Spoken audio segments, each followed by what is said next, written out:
Tirupati police guest హౌస్లో రెండో రోజు సిట్ విచారణ జరుగుతోంది. నెయ్యి కల్తీ వ్యవహారంపై విచారణ జరుపుతున్నామన్నారు ఐజీ సర్వశ్రేష్ఠ త్రిపాఠి. అడల్టరేషన్ జరిగిందని టీటీడీ ఫిర్యాదు ఆధారంగా కూడా దర్యాప్తు చేపట్టామని తెలిపారు. ఏఆర్ డైరీలో కూడా విచారణ జరుగుతుందని, అన్ని ప్రాంతాల్లో ఎంక్వైరీ నిర్వహిస్తున్నామన్నారు. సిట్ కాలపరిమితి పెట్టుకోలేదని, అన్ని వివరాలు ఎప్పటికప్పుడు వెల్లడిస్తామన్నారు. కాసేపటి క్రితమే టీటీడీ ఈవోను కలిసిన సిట్ బృందం లడ్డూలో కల్తీ నెయ్యిపై వివరాలను సేకరిస్తున్నామని తెలిపారు.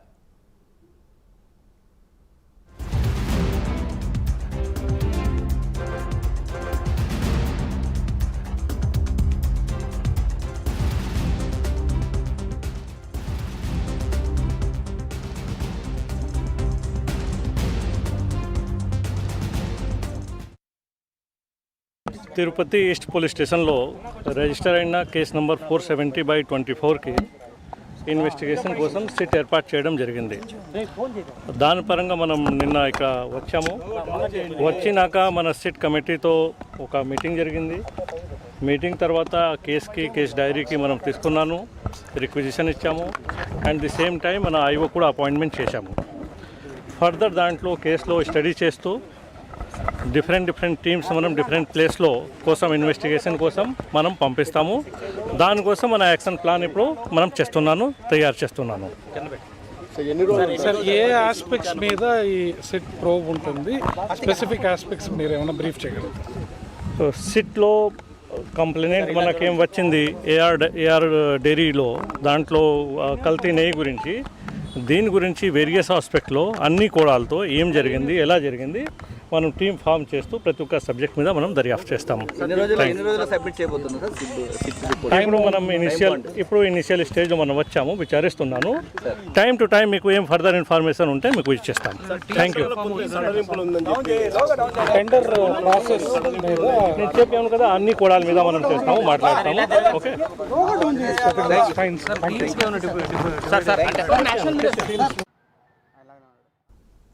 తిరుపతి పోలీస్ గెస్ట్ హౌస్లో రెండో రోజు సిట్ విచారణ జరుగుతోంది. నెయ్యి కల్తీ వ్యవహారంపై విచారణ జరుపుతున్నామని తెలిపారు ఐజీ సర్వశ్రేష్ఠ త్రిపాఠి.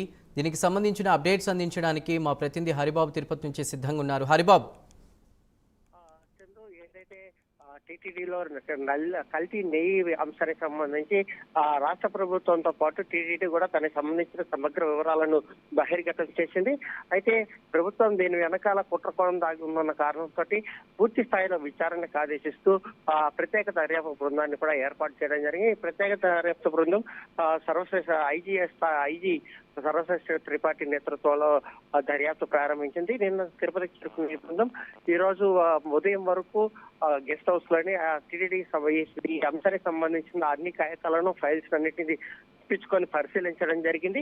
అయితే ఈవో రామారావు బాధ్యతలు చేపట్టిన తర్వాత ఆయన ఏ కోణంలో ఈ అడల్టరేషన్ జరిగింది నెయ్యి అన్న అంశాన్ని పరిగణలోకి తీసుకున్నారు, ఎలా అనుమానం వచ్చింది, ఏ కోణంతో దీన్ని అడల్టరేషన్ టెస్ట్ చేయించారన్న వివరాలను తెలుసుకోవడానికి సిట్ బృందం ప్రస్తుతం ఈవో శ్యామలరావు బంగ్లాలో ఆయన్ని కలిసి ఆయన దగ్గర వివరాలు సేకరిస్తుంది.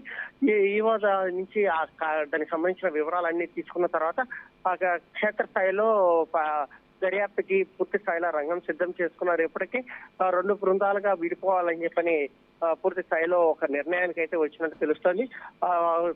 డిఎస్పీ స్థాయి అధికారి ఇప్పటికే టీటీడీలో కొన్ని విభాగాల నుంచి పూర్తి సమాచారాన్ని సేకరిస్తున్నారు. గతంలో లడ్డు పోర్ట్లో పనిచేసి లడ్డు తయారీలో గతంలో వాడిన నెయ్యి ఎలా ఉండేది, మధ్యలో అడల్టరేషన్ జరిగితే నెయ్యి ఎలా ఉంటుంది, లడ్డు ప్రసాదం డ్యామేజ్ సంబంధించి ఎలాంటి అంశాలు చోటు చేసుకుంటాయి, ఎలా గుర్తిస్తారన్న దానికి సంబంధించి కూడా గతంలో లడ్డు పోర్ట్లో పనిచేసిన తయారు చేసిన వాళ్ళు కానీ పనిచేసిన వాళ్ళ నుంచి కూడా వివరాలు తీసుకునే దానికి వాళ్ళకి సంబంధించిన వివరాలను, ఫోన్ నెంబర్లు అన్ని కూడా ప్రస్తుతం సిట్ అధికారులు సేకరించిన పరిస్థితి కనిపిస్తోంది. అయితే అడల్టరేషన్ జరిగితే నెయ్యి ఎక్కువ, అంటే అడల్టరేషన్ జరిగిన నెయ్యి వాడితే కనుక లడ్డు నాణ్యత తగ్గడంతో పాటు ఎక్కువ రోజు నిల్వ ఉండదని చెప్పని చాలా మంది చెప్తున్న పరిస్థితుల్లో, దాంతో పాటు కొంత ఒక విధమైన వాసన వస్తుంది. కాబట్టి దీని మీద కూడా ఎలాంటి గుర్తిస్తారన్న దాని గురించి కూడా వాళ్ళు ఆయా విభాగాలకు సంబంధించిన వాళ్ళ దగ్గర వివరాలు సేకరించేందుకు పూర్తి స్థాయిలో ఒక ప్రణాళిక బద్ధంగా సిట్ అయితే ముందుకు కదులుతుందని చెప్పాలి. Chandu. Right Haribabu, thank you.